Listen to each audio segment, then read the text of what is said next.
guys, how's it going? Welcome back to another video today.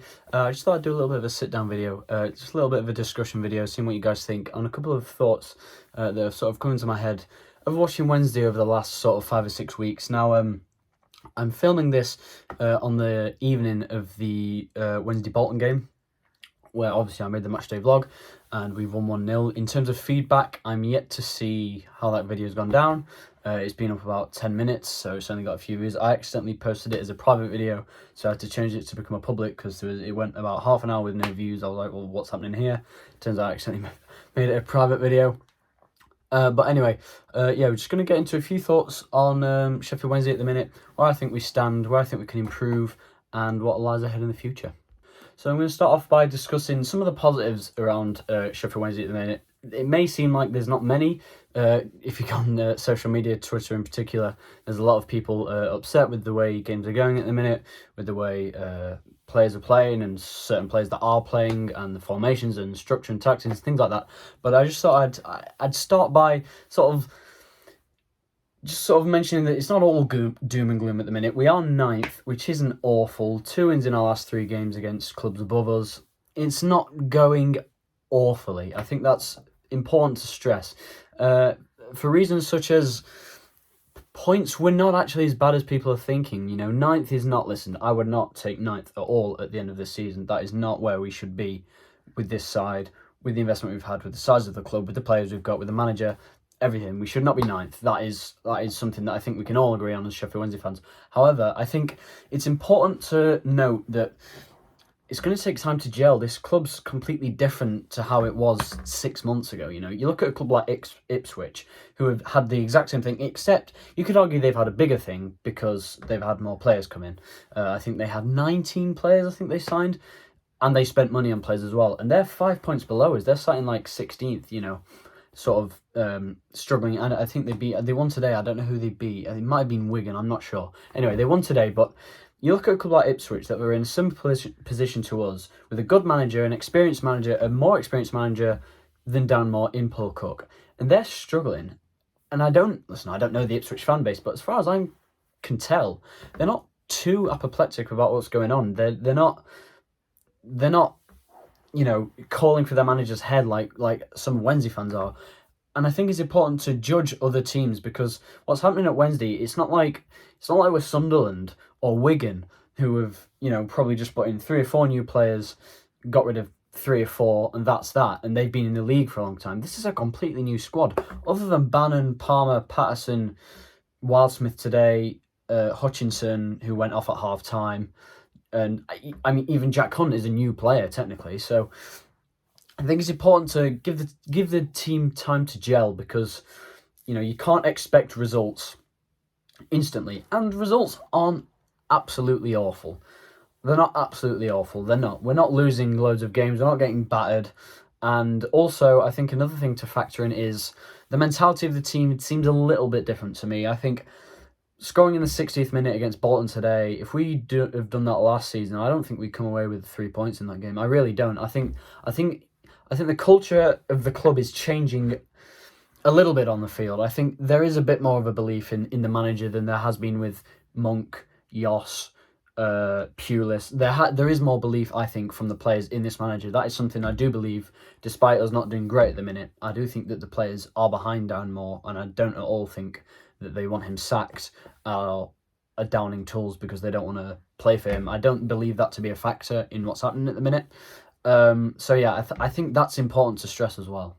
I think another big thing as well is new players coming in. We've signed, I think it was 14 players. Not every single one of those players is gonna be brilliant. That doesn't happen. Every single manager, Alex Ferguson, Pep Guardiola, Jose Mourinho, Jurgen Klopp, they all get or have got signings wrong. You know, Manchester United signed, I can't think off the top of my head, but Manchester United will have signed players that will have signed players that you know, didn't work out. It happens all the time in football. And that's the same thing happening here with Darren Moore. He's not perfect, obviously, but some signings aren't going well at the minute. You know, players like, I mean, Lewis Gibson's played okay, but he's had bad injuries. Marvin Johnson, there's questions over him, despite him getting 2 assists in 2 games for us. there are question marks over some players we've brought in, but a positive for me is the likes of Dennis Adeniran on a free transfer. I think he's been fantastic. Lee Gregory today was unbelievable, in my opinion. I think Lee Gregory was fantastic, especially in that second half. Not only his goal, but his build-up play and everything about him, for me, is a really good striker. He's a really positive striker. Canberra, from what I've seen of him, seems like a good all-round striker. Jaden Brown's looked good in spells. Shadipo will probably come good. There are players here that I believe are playing well. Bailey Peacock-Farrell, I don't know, it's a bit of an iffy one about him. People's views are different on him. But, there are players here that are doing well. And for me, there's a spine of this team that is good and is championship level if they perform well, if they're all gelling, which they still need time to do. I think it's so important to factor that in. In terms of positives, that's pretty much where we're at the minute. Now let's get into some of the negatives. Well, let's start off with the elephant in the room, which is the results.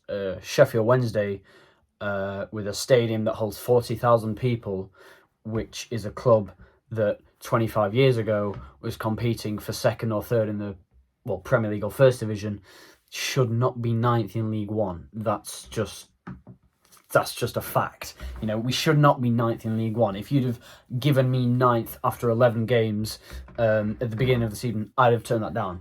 I'd have definitely turned that down. I thought, no, we can do better now. We can be pushing fourth or fifth or something like that in the playoffs. But that's where we are, and I think there's certainly negatives of that being ninth after 11 games. They say that the table starts to shape up after 10 games, and we're over 10 games in now. And that table is starting to form. You've got a rough idea of how certain teams are going to do, and how certain teams are going to struggle, or certain teams are going to do really well, and you're starting to get that gauge. And for Wednesday to be ninth is sort of that, high mid-table, not really a threat of relegation. Jesus Christ, relegation. We're not really a threat of relegation, but at the same time, ninth suggests not really much of a push for the playoffs, which is not where this squad should be. Another thing as well, which is important, is performances. The performances of this side have actually dropped, if you think about it. That Charlton game on the opening day of the season was okay. We played okay then. Then you look at the Doncaster game, we played quite well. You look at the Fleetwood game, we played quite well. You look at the Rotherham game, we played quite well. From there, it sort of dropped off. Even the Morecambe game, we lost 1-0, but we made so many chances. The performances have dropped off since the 5th or 6th game of the season. And that's what's worrying. If we'd have started the season losing a few and now more recently getting results, people would be okay with that. People are like, right, we can see this building into something better.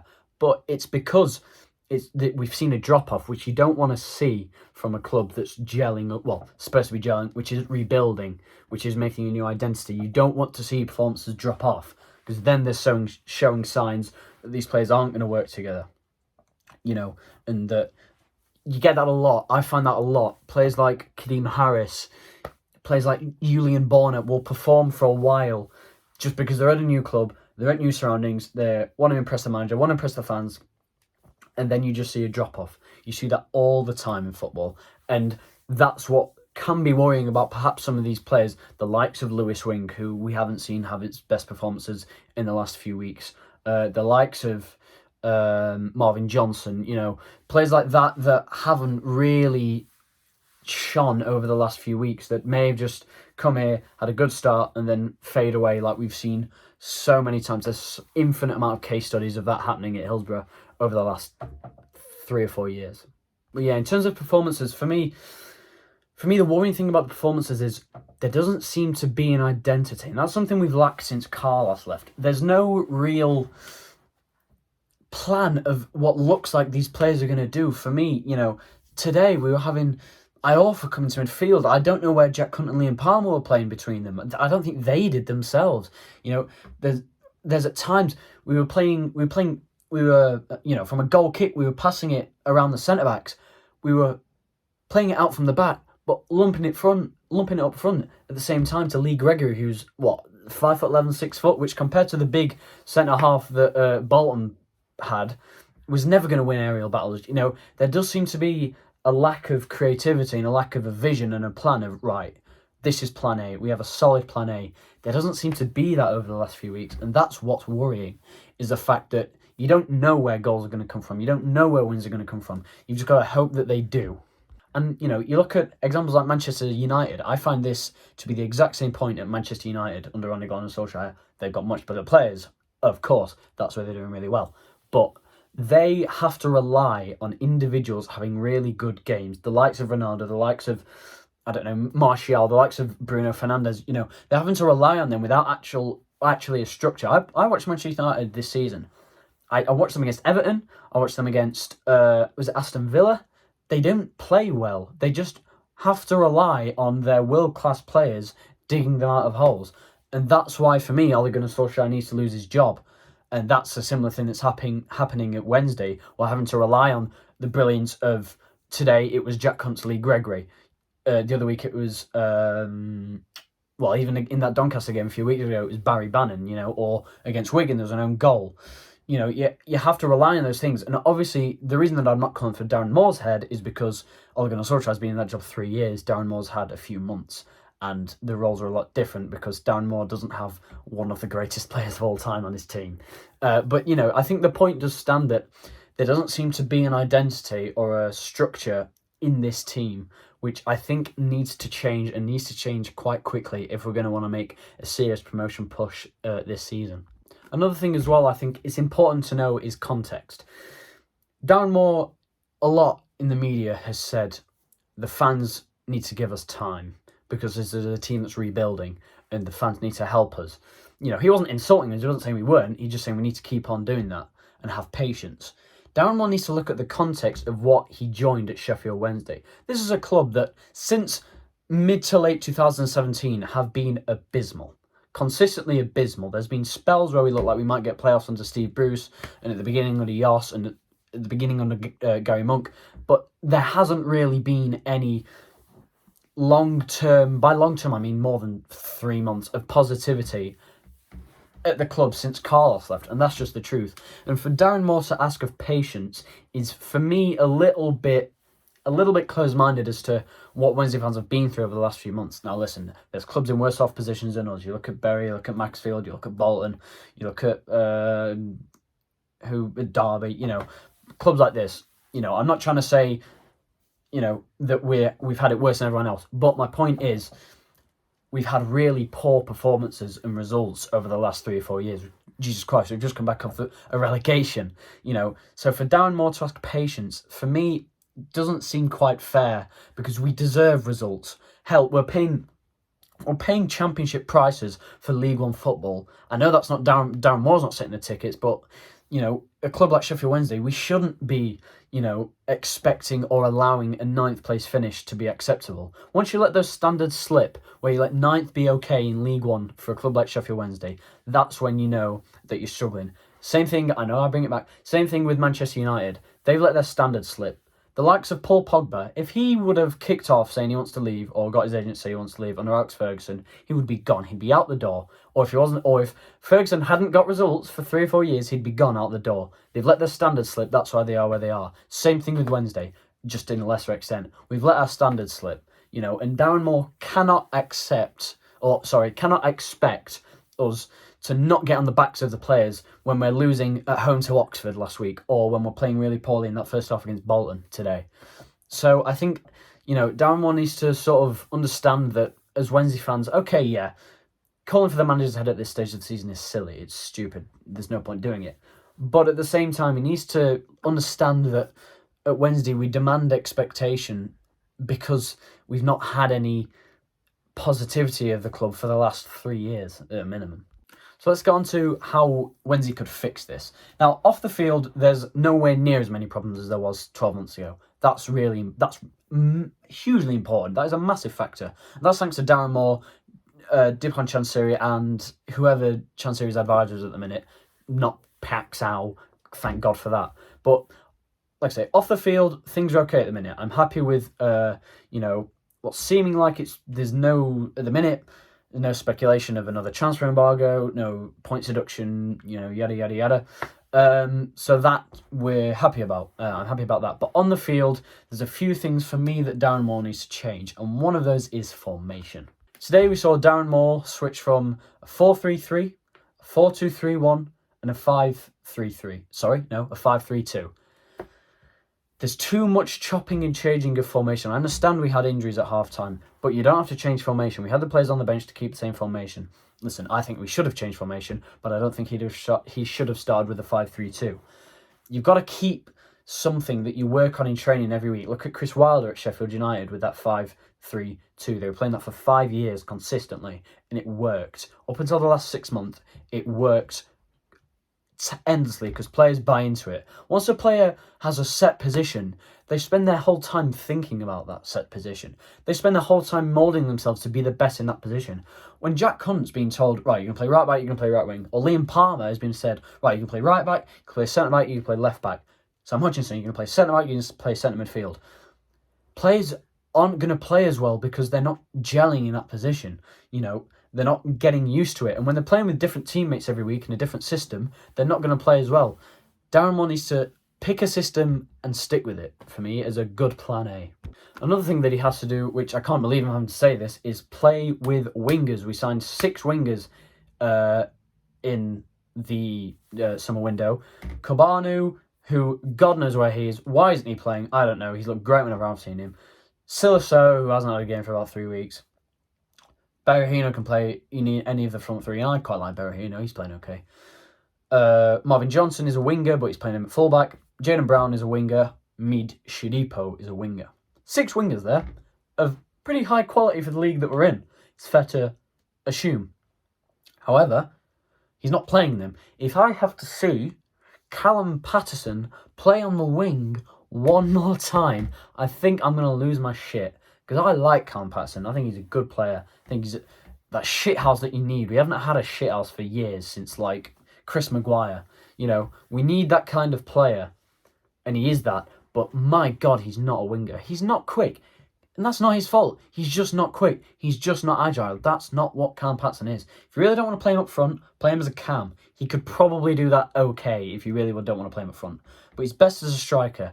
You need the wingers to be the wingers. You need Theo Kabanu on one side or Mide Shadipo on the other. That's how I'd start. Or Shadipo or Brown, whichever one you want to play. One of them. You stick to wingers that'll either put balls in or they'll cut inside, because that's what wingers do. But when you play with a winger who's not a winger, he's not going to act like a winger. Because Cam Patson's 26 years of age. He's not old, but he's been playing, Jesus Christ, he was a right back, but, he's been playing striker for years now. He's not going to know how to play as a winger properly, and especially when the formation's changing all the time and the players around him are changing. You've got to play with wingers who are actually going to act like wingers, and then strikers who are going to act like strikers. We've got great strikers at the club. I honestly believe that. I believe Canberra is good enough for League One. I wasn't sure when we first signed him, but I quite like him. Cam Patterson is obviously good enough for League One. He was good enough for the Championship, I think. So he's more than good enough for League One. And Lee Gregory is also more than good enough for League One, as he's proving, and as he proved today with a fantastic performance. But anyway, wingers, we need them. We need to play with them. We've got 6 of them, for crying out loud. Play with them. Theo Kabanu, give him a start in the league. You gave Marvin Johnson 20 million chances. Why can't you do that with Kabanu? I understand he sees them in training, so he knows how they're training, what their conditions are like, yada, yada, yada, etc., etc., etc. But you've got to try them out. You've got to give the wingers time. If you're giving everyone else time, you've got to give the wingers time. And I think Kabanu deserves that from from how he's played in the Papa John's Trophy, or whatever the fuck it's called. Another thing is starting games on the front foot. We've started so many games on the back foot over the last few weeks. And a club like Sheffield Wednesday shouldn't be doing that. We should be gunning clubs on the front foot. We should be in their faces, making them scared, worrying about how they're going to play. In League One, and this is going to sound really harsh, sorry League One fans, right? I'm a bit of a snob when it comes to League One, and I apologise for that. All you have to do in League One is press the defence and put balls in the box. League One defenders don't know how to deal with a high press. They don't. They just kick it to the channels where if you have somebody waiting, you can intercept, you can go on an attack. That is all you have to do. Obviously not quite, but that is essentially the main structure of how you need to work in League One. But the thing is, there's a reason not every team does that. It's because not every team has the players to do that. I believe we do. I believe we do have the players to play a high press, and I think we should play a high press. The players probably want to play with a high press. I've never known players that want to play defensively, want to play in the back foot. They want to play on the front foot with the creativity that we have, with the pace that we have in the wingers, with the finishing ability we have in the strikers. Boom, boom, boom. We could be getting a lot more goals, a lot more wins, and a lot more success. Now, another important factor is Josh Windass. His injury has been a massive miss. He makes some fantastic runs from that attacking midfield or striker or winger into, he can turn things into goals. And I think he'll be a big plus when he comes back. Same with Massimo Luongo. If he can finally stay fit, it's only been about 200 years. But yeah, that's going to wrap up this video. It's probably longer than I expected. But yeah, I just wanted to share some of my thoughts with the problems at Wednesday at the minute. Hope you did enjoy it. If you did, then please make sure to like and subscribe for more future content. But yeah, I've got another Pro Clubs video coming out as well at some point. But yeah, thanks for watching and goodbye.